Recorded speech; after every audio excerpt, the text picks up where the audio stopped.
আসসালামু আলাইকুম সুপ্রিয় শিক্ষার্থীবৃন্দ, আশা করি আপনারা সবাই ভালো আছেন। আজকে আমরা লিনিয়ার অ্যালজেব্রা সাবজেক্টের চ্যাপ্টার 1.3 বিভিন্ন ম্যাট্রিক্স ও ম্যাট্রিক্সের র্যাঙ্ক চ্যাপ্টারের বেসিক বিষয় নিয়ে আলোচনা করব।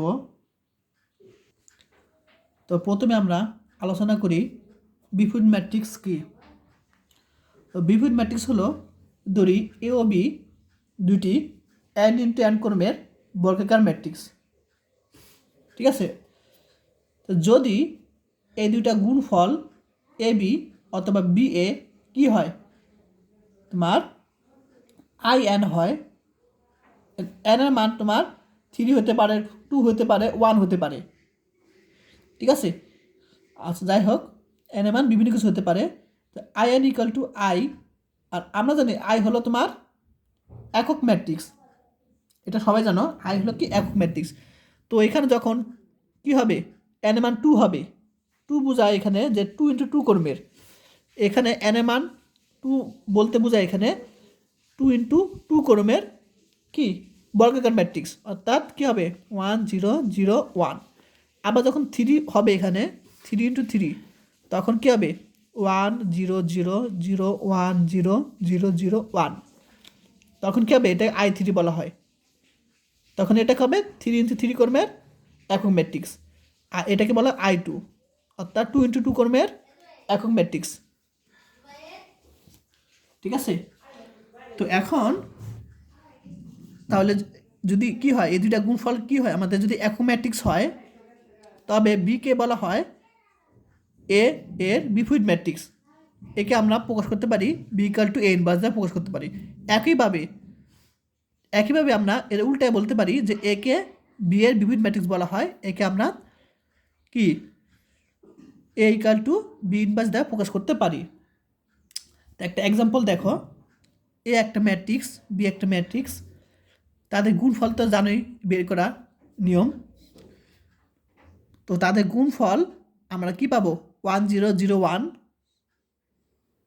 ঠিক আছে, এটা পাবো।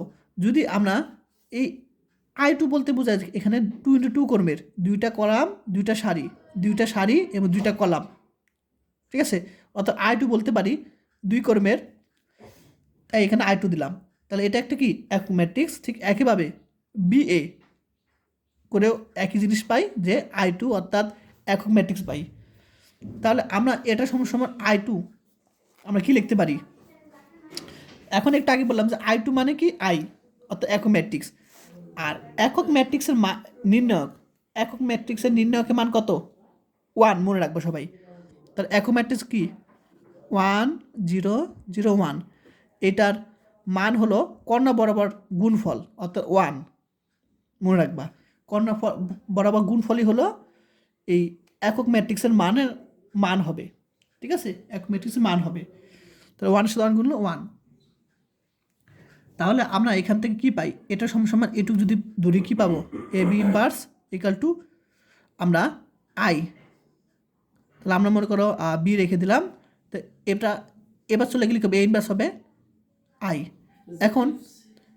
এখন ম্যাট্রিক্সের মান কত 1, তাহলে আমরা এটার সাথে 1 গুণ করে যা একই কথা, তাহলে বি = a ইনভার্স লিখতে পারি। ঠিক একইভাবে এটা সমান এটা ধরো আমরা কি একইভাবে লিখতে পারি কি এই যে, তখন আবার কি করব, এ রেখে দিব বি, এবার চলে গেলে বি ইনভার্স হয়ে যাবে, একইভাবে পাবো। এই জিনিসটা সবাই বুঝো, সিম্পল জিনিস। এখন আমরা ব্যতিক্রমী এবং অব্যতিক্রমী ম্যাট্রিক্স আলোচনা করব। তাহলে এ ধরলাম একটা বর্গাকার ম্যাট্রিক্স। এ কি একটা বর্গাকার ম্যাট্রিক্স। যদি এই ম্যাট্রিক্সের মান 0 হয় তবে একে ব্যতিক্রমী ম্যাট্রিক্স বলা হয়। আবার যদি এই ম্যাট্রিক্সের মান কি হয় 0 না হয়, অন্য কিছু হয়, তখন সেই ম্যাট্রিক্স বলা হয় অব্যতিক্রমী ম্যাট্রিক্স বলা হয়। যেমন এক্সাম্পল দেখো, এখানে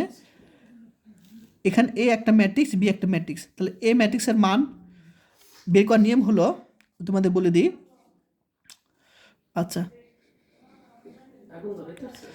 এই যে হলো এটার সাথে গুণ হবে, এটার সাথে গুণ হবে।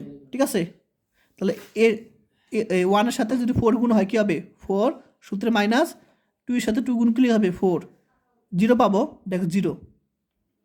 তাহলে এই একটা কি ব্যতিক্রম ম্যাট্রিক্স, কারণ যদি আমরা মান কি পাই 0 পাই তাহলে ব্যতিক্রম ম্যাট্রিক্স। আবার দেখো এটার সাথে গুণ করলে কী হবে 12 মাইনাস এটার সাথে গুণ করলে 10, 2 পাই, অর্থাৎ এটা মানে কি not equal to 0 pi, not equal to 0 পাই, তাহলে কী হবে বি একটা অব্যতিক্রম ম্যাট্রিক্স বলতে পারি। আশা করি এ পর্যন্ত সবাই ক্লিয়ার। এখন আমরা ইসালন ম্যাট্রিক্স নিয়ে আলোচনা করব। এখন ইসালন ম্যাট্রিক্স নিয়ে আলোচনা করার নিয়ম হলো আমরা যে কোনো একটা ম্যাট্রিক্স ধরবো, সেটা হলো m ইন্টু n, অর্থাৎ 2টা সারি 3টা কলাম, আবার 3টা সারি 2টা কলাম হতে পারে। এটা একটা বর্গ ম্যাট্রিক্স নাও হতে পারে, ঠিক আছে। এটা কি বর্গ ম্যাট্রিক্স নাও হতে পারে, অর্থাৎ m ইন্টু n ক্রমের আমরা একটি ম্যাট্রিক্স ধরলাম। এই ম্যাট্রিক্সকে সারি ইসালন বা ইসালন ম্যাট্রিক্স বা ইসালন আকার বলা হবে যদি অশূন্য সারি সমূহ শূন্য সারির উপরে থাকে। অর্থাৎ অশূন্য বলতে বোঝায় যে সারির মান কি মানে যে উপাদানগুলোর মান শূন্য নয়। দেখো প্রত্যেকটা উপাদান কি শূন্যের উপরে আছে, তাহলে অশূন্য সারি সমূহ। তো অশূন্য সারি কোনটা, এটা একটা অশূন্য সারি, ঠিক আছে। এটা কিন্তু একটা অশূন্য সারি, এটা একটা অশূন্য সারি,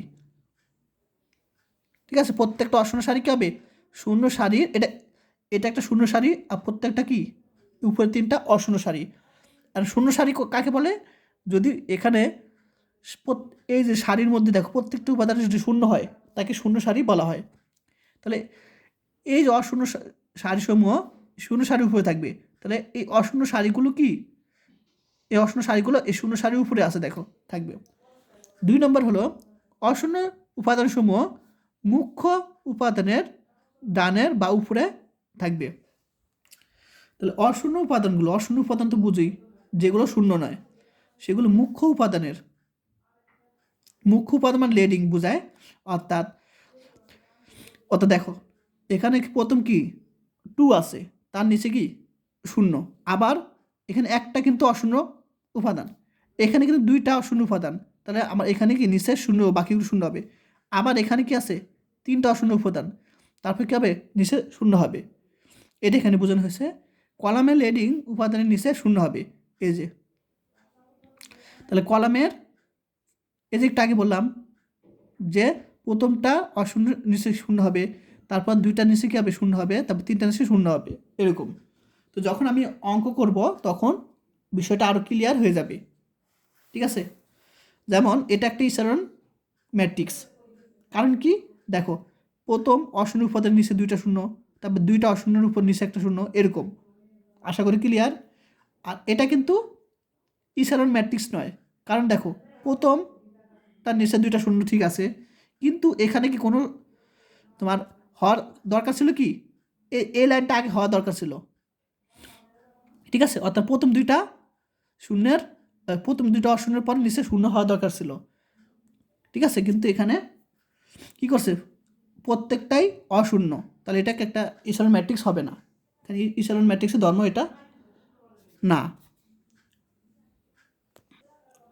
এখন আমরা ম্যাট্রিক্সের সারি র্যাঙ্ক আলোচনা করব, যে কোনো ম্যাট্রিক্সের সারি ইসালন আকারে, অর্থাৎ কোনো একটা ম্যাট্রিক্স আমরা সারি ইসালন আকারে আনার পরে অশূন্য সারি সংখ্যাকে যে কটা অশূন্য সারি থাকবে সেই সংখ্যাটা সেগুলি হলো তোমার সারি র্যাঙ্ক বা সারি মাত্রা বলা হয়, ঠিক আছে। র্যাঙ্ক আর মাত্রা একই, যে কয়টা র্যাঙ্ক হবে সেই কয়টা মাত্রা হবে, এটা জিনিসটা মনে রাখবা।